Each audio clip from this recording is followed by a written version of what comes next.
Hola mis queridos alumnos y amigos.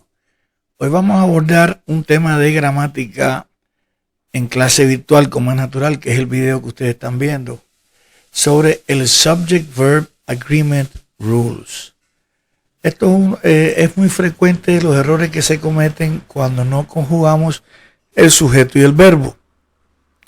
Y entonces pues aquí vamos a aprender por lo menos algunas reglas que son básicas para que no cometan estos errores que realmente son cometidos en inglés informal.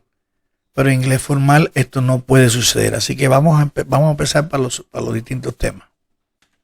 Bien, aquí la primera regla es que the subject and verb must agree in number. O sea, tienen que coincidir los dos, si es singular los dos, si es plural los dos, pero tienen que estar de acuerdo en cuanto al número, ¿no? Ok, vamos a ver un ejemplo ahora aquí. En este ejemplo, el sujeto he es singular, ¿no? Y ellos irregularizan los verbos. Por lo tanto, he goes to work by bus. Yo no puedo decir he go to work by bus. En este caso, el singular del sujeto he coincide con el singular del verbo to go, pero en forma irregular. He goes to work. En la segunda estamos hablando de un plural, o sea, they, ya más de uno. Por lo tanto, yo no puedo decir they visits, sino they visit us every other week. ¿Ok? Aquí el plural del sujeto coincide con el plural, en este caso, del visit. ¿Ok? Vamos a ver otra regla. Ok, esta segunda parte ustedes van a tener que memorizarla porque son las reglas de secciones del inglés. Dice aquí, the words and phrases, las palabras y las frases, with, as well as, together with, along with, are not part of the subject, and the verb agrees with the subject. Quiere decir que no podemos tomarlo en cuenta porque no son parte del sujeto. ¿Ok? Y el verbo tiene que estar de acuerdo o conjugar con el sujeto. Vamos a ver un ejemplo aquí ahora. Ok, aquí tenemos un ejemplo interesante que dice, the politician, ok, que es bueno, aquí está como, aquí para mí es un político, politician. Pero bueno, pusieron aquí el policía aquí. Dice, along with the newsman is expected shortly. Cualquiera se puede confundir con esto y dice, ay no, aquí yo tengo un sujeto que tiene tiene newsman y tiene politician, debe ser plural. No, no es cierto, porque with no forma parte del sujeto de la oración. ¿Ok? Eso después más adelante en otra gramática veremos qué función tiene esas palabras. ¿Ok? Vamos a seguir en el otro proceso. Otro caso muy interesante es que cuando hay dos sujetos unidos por la palabra and, se consideran plural. Vamos a ver el ejemplo. Aquí el ejemplo dice, Mary and John are quite different. ¿Ok? Aquí en este caso, and, como ya hemos dicho, genera un plural entre el sujeto, ¿no? Entre las partes del sujeto. Aquí es Mary and John, ya aquí es plural, ya son dos personas, es plural aquí. Por lo tanto, el verbo conjugado con el sujeto es plural también. So Mary and John are quite different. ¿Ok? Vamos a seguir con otros ejemplos. Pero como el inglés está lleno de excepciones, no puede vivir sin la excepción. Aquí tenemos una excepción que dice, bacon and eggs is my favorite dish. Imagínate, esto es una excepción. Aquí está el and aquí, que se supone que sea un plural de palabras, y sin embargo es la excepción que no se acepta esta como la regla que vimos aquí anteriormente. Y por lo tanto se dice, bacon and egg is my favorite dish. Así que las excepciones tienen que aprendérselas de memoria. No hay otra opción. Seguimos. Aquí tenemos otro ejemplo un poco interesante, bastante interesante.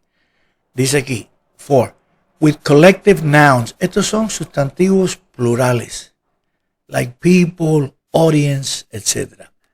In this case, with collective nouns, the verb might be singular or plural, específicamente en Inglaterra, en the United Kingdom, depending on meaning, dependiendo del significado. Por ejemplo, Aquí está el ejemplo.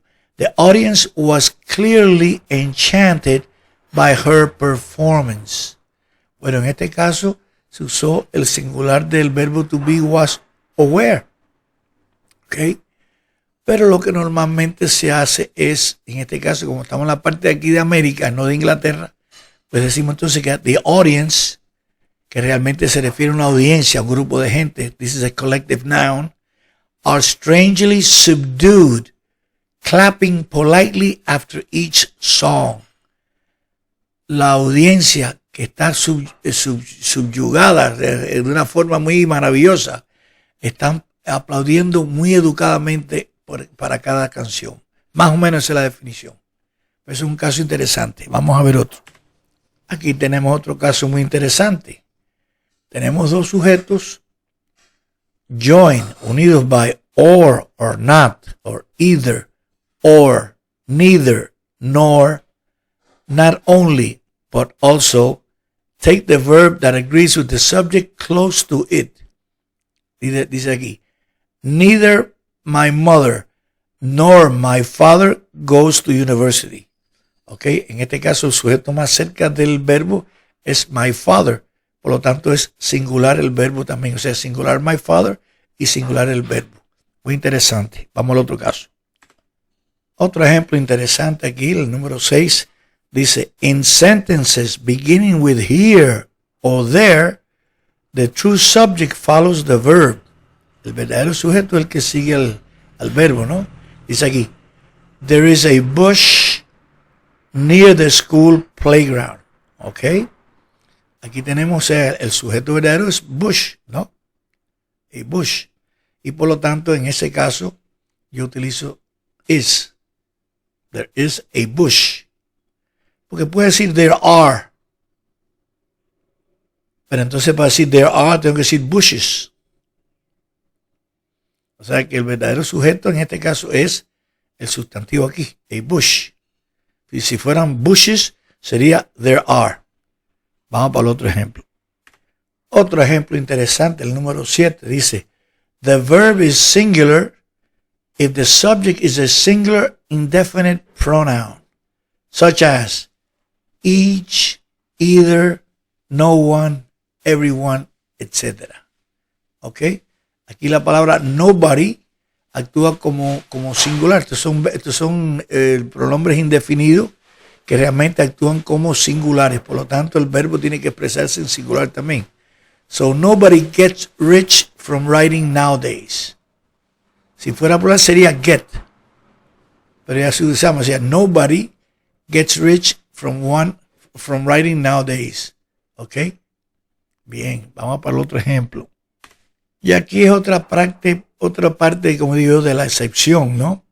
Tenemos aquí, the verb is plural if the subject is a plural indefinite pronoun. O sea que tenemos unos pronombres indefinidos que son plurales. ¿Cuáles son? Such as several, few, both, and many. Para estos casos el verbo tiene que estar en forma plural también. Por lo tanto sería several villages have been isolated by the heavy snowfall. Ok, en este caso estamos hablando del plural de several villages. Por lo tanto aquí no puedo usar has, tengo que usar have. Have been isolated. Ok, en este caso ven que tenemos el caso especial de que actúan como plurales. Por lo tanto, yo no puedo usar have aquí, no puedo usar has, tengo que usar have been, como una expresión plural. Ok, vamos al otro ejemplo. Bien, aquí tenemos otro ejemplo, prácticamente de excepción de la regla también. Fíjense cuántas excepciones hay con los pronombres indefinidos, ¿no? Es prácticamente para perder el sueño aquí. Some indefinite pronouns may be either singular or plural, depending upon their use in a sentence. O sea, algunos pronombres indefinidos pueden ser o singular o plural dependiendo del uso en la oración. Por ejemplo, some of the books are out of place. Please put them in the right order. In this case, books are countable. Por lo tanto, como es contable, debo expresar el verbo en forma plural también, are.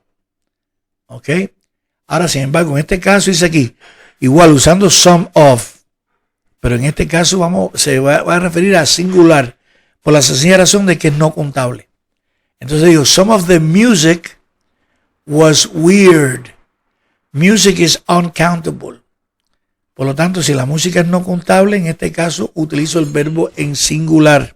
Y estamos usando lo mismo, some of the books, some of the music. Aquí es contable, por lo tanto el verbo queda plural. Aquí es no contable, el verbo queda singular. ¿Ok? Para que vean cómo es de enredo el inglés. Y este es el inglés formal. Es que no se puede permitir cometer errores. Los errores están en el inglés informal. Y eso abunda y pulula. ¿Ok? Así que vamos para el otro ejemplo. Aquí tenemos otro pequeño enredo también. Que dice aquí. Use a singular verb for expressions of measurement. Time, money, and weight when the amount is considered one unit. ¿Ok?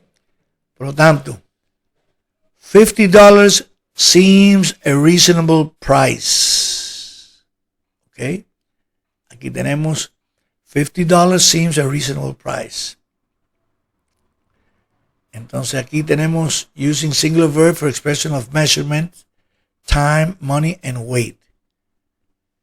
Y aquí prácticamente se considera esto, o sea, la unidad de $50, ¿no? Seems a reasonable price. But $5 were scattered on the ground. O sea, aquí por la palabra scattered, quiere decir que estuvieron, o sea, que fueron $5 regados, posiblemente en billetes de A1. Aquí no está referido la unidad. Cuando dice scattered, quiere decir que fueron regados en el piso, ¿no? Por lo tanto, fueron billetes de A1, no es la unidad de $5, sino $5 que fueron regados en unidades de A1. Pero aquí, $50 seems a reasonable price. Casi siempre el precio se va a considerar casi singular también. Por lo tanto, aquí parece que fue un billete de A50, seems reasonable price. Este es un poquitico más complejo, por eso lo expliqué con un poco más de detalle. Vamos a ver el otro. Ok, aquí el número 9 dice plural form subjects with a singular meaning takes a singular verb. Hay grupos de sujetos que tienen forma de plurales y sin embargo tienen un significado singular, ¿no? Entonces, en este caso, take a singular verb such as. Estos son algunos de los casos que tienen, aparentemente no son plurales en la S, pero sin embargo tienen una expresión, un significado singular. Mumps, measles, calisthenics, statistics, civics, etc. Hay más por ahí. Entonces, por lo tanto, en estos casos que tienen realmente un significado singular, pues decimos gymnastics, la gimnástica, el verbo queda en singular. Is his favorite sport. De eso hay más palabras que tienen esas características. ¿Ok? Entonces vamos a seguir para la otra. Por último tenemos el número 10 de regla, ¿no? Dice aquí, titles of single entities, books, organizations, countries, etc. are always singular. Harry Potter is singular. It's an interesting novel. ¿Ok? Espero que esto se haya podido entenderlo. Tiene sus complicaciones. Por ejemplo, hay Costa Rica, por ejemplo, en el caso de los países, Costa Rica is a beautiful nation, or it's a beautiful nation, it's a beautiful country, etc. O sea, esto yo pienso ampliarlo un poquito más con ejercicio porque esto es bastante complicado. Pero sin embargo es la diferencia entre inglés formal e inglés informal. Espero que les haya resultado de su agrado y entonces nos vemos para las próximas clases virtuales.